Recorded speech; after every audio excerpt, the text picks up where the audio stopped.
Well, let's go on a date with God. One sentence captured well what Sunday's Dare was all about. Disciples spend alone time with Jesus every day to learn, listen, and do what he says. Being a disciple of Christ, it's a long-term plan and vision. It is a very, very wise investment to seek to become a follower or disciple of Jesus. So why not strive to receive the highest praise that God could ever give you? In Matthew 25:21, he says, "Well done, good and faithful servant." Being a disciple of Jesus, it's not just about heaven. It also has benefits for you on this planet. You can create an intimate relationship with someone who will be a rock for you in times of need.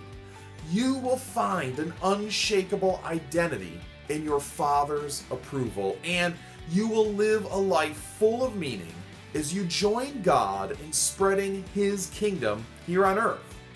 You will discover the greatest love that you have ever known.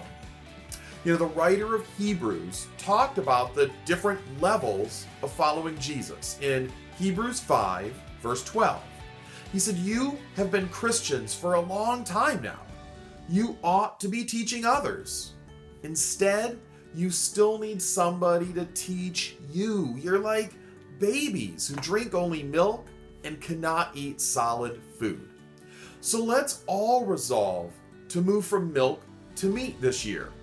I dare you. That will happen as we make a daily date with God a priority. And date stands for daily, alone, time, experience.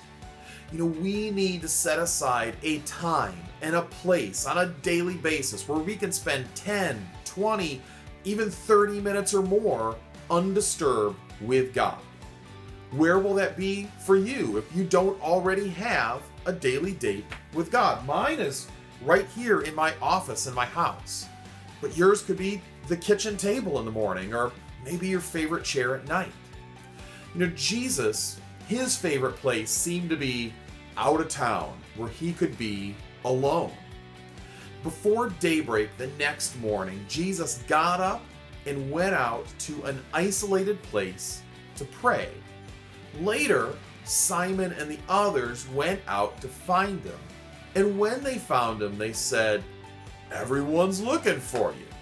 We read that in Mark chapter 1, verse 35.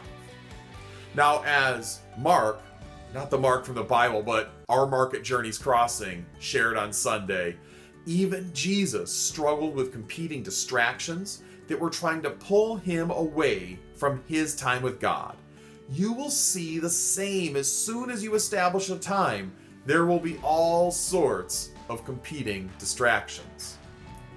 The first step to becoming a disciple, a follower of Jesus, and accepting Mark's dare from Sunday's message is to schedule a time and a place to deepen your relationship with God and to shut down any distractions that would keep you from that time and place. Why don't you pray with me? God, let's make a date. I promise to meet you. For me, it's 7 o'clock every morning right here in my office. When you're praying along at home, you fill in your own time. You fill in your own place. God, I look forward to getting to know you better because I want to become a true disciple of Jesus now. And it's in his awesome name that we talk to you. Amen. Have fun on your date.